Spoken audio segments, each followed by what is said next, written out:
नमस्कार देवियों, सज्जनों, सर्वप्रिय छात्रों, आप सबका हार्दिक स्वागत है शिक्षा पॉइंट पर। आज 21 फरवरी 2022 विश्व मातृभाषा दिवस है, इंटरनेशनल मदर लैंग्वेज डे। इस अवसर पर छात्रों ने पोस्टर, निबंध, वाद विवाद प्रतियोगिता में भाग लेना है और सबको अपनी मातृभाषा बड़ी प्यारी होती है। माँ जो भाषा बोलती है, बच्चा सबसे पहले वही भाषा पकड़ता है, उसी को सीखता है, उसी में बातें करता है। इसका विशिष्ट महत्व है। इसीलिए राष्ट्रीय शिक्षा नीति 2020 ने कुछ मापदंड तय किए हैं शिक्षा जगत में अभूतपूर्व परिवर्तन लाने के लिए। देखते हैं राष्ट्रीय शिक्षा नीति और विभिन्न आयोग ने इस संबंध में क्या बातें कही हैं। मातृभाषा दिवस के संबंध में यह देखा गया है कि छोटे बच्चे अवधारणाओं को अपनी घरेलू भाषा मातृभाषा में अधिक तेजी से सीखते और समझते हैं। राष्ट्रीय शिक्षा नीति 2020 अगला जो है इसमें बताया है, जहां मातृभाषा में पाठ्यक्रम या सामग्री उपलब्ध नहीं हो, वहाँ जितना संभव हो सके शिक्षकों और छात्रों के बीच संवाद और व्यवहार की भाषा घरेलू भाषा या मातृभाषा ही रहेगी। राष्ट्रीय शिक्षा नीति का यह भी कहना है। आगे क्या कहती है यह शिक्षा नीति? उच्च शिक्षा संस्थान और उच्च शिक्षा से संबंधित कार्यक्रम में जितना संभव हो सके शिक्षा के माध्यम के रूप में मातृभाषा या स्थानीय भाषा को ही महत्व देना चाहिए। अधिक से अधिक उपयोग करेंगे, यही राष्ट्रीय शिक्षा नीति कहती है। अगले स्लाइड में इन्होंने बताया है कि मनुष्य ईश्वरीय अनुभवों के बारे में अपने तरीके से ही सोच सकता है। हमारे लिए निरपेक्ष को केवल हमारी सापेक्ष भाषा में ही व्यक्त किया जा सकता है, ये स्वामी विवेकानंद जी ने कहा है। भारत को छोड़कर दुनिया के किसी भी देश में छात्र की भाषा से शिक्षा की भाषा को भिन्न नहीं देखा जाता। रविंद्रनाथ टैगोर ने यह बात कही है मुख्य अतिथि संबोधन कलकत्ता में। इसके बाद भारत की भाषाएं दुनिया में सबसे धनी, सबसे वैज्ञानिक, सबसे सुंदर और सबसे अधिक अभिव्यंजक है। इन भाषाओं में लिखे गए प्राचीन और आधुनिक साहित्य, गद्य और कविता दोनों, फिल्म और संगीत का एक विशाल कोश है जो भारत के निर्माण और राष्ट्रीय पहचान को सुदृढ़ बनाने में मदद करता है। राष्ट्रीय शिक्षा नीति 2020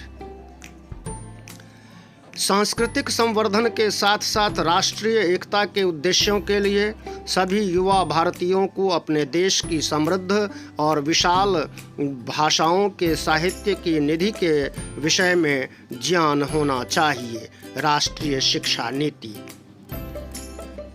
अपनी मातृभाषा का साहित्य और भाषा अध्ययन का सामान्य शिक्षा में पहला स्थान होना चाहिए।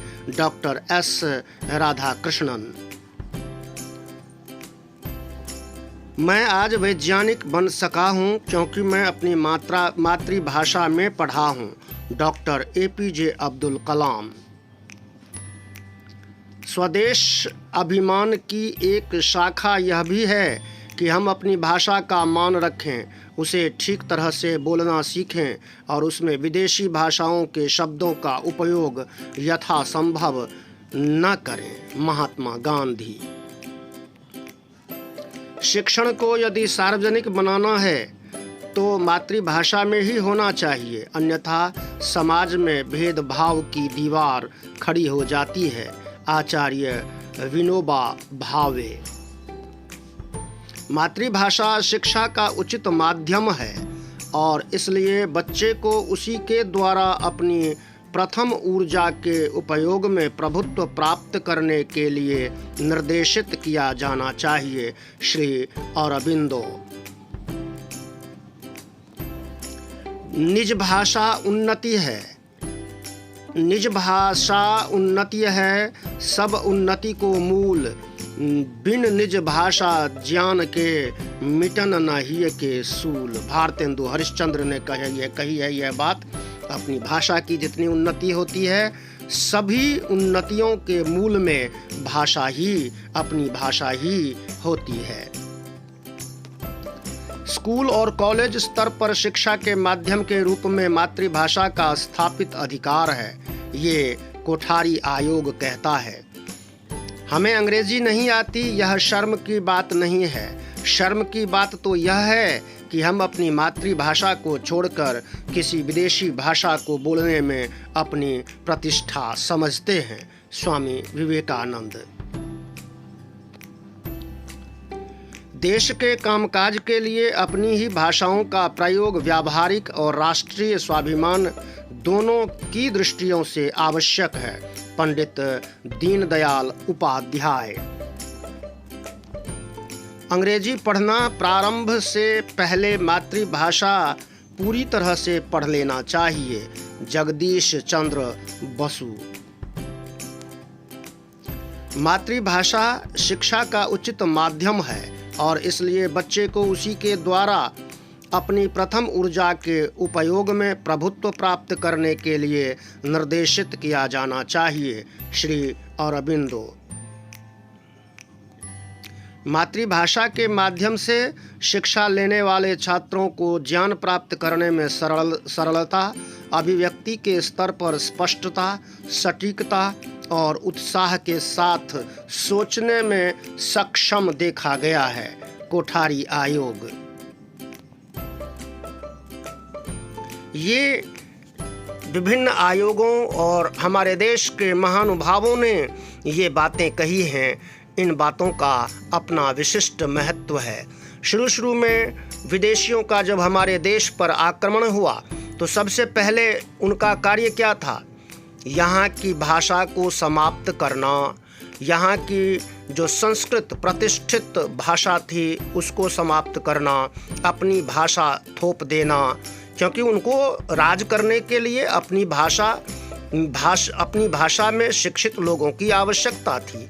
इसलिए आज के नए भारत में, हे छात्रगण, आज के नए भारत में हमारे देश में विभिन्न बोलियां बोली जाती हैं, अनेक मातृभाषाएं हैं। बांग्ला, गुजराती, मराठी, असमिया, उड़िया, मैथिली, मगही, अवधी, ब्रज, ये तमाम ऐसी मातृभाषाएं हैं जहां हम सहजता महसूस करते हैं, सरलता महसूस करते हैं, अपने विचारों की अभिव्यक्ति में स्पष्टता होती है।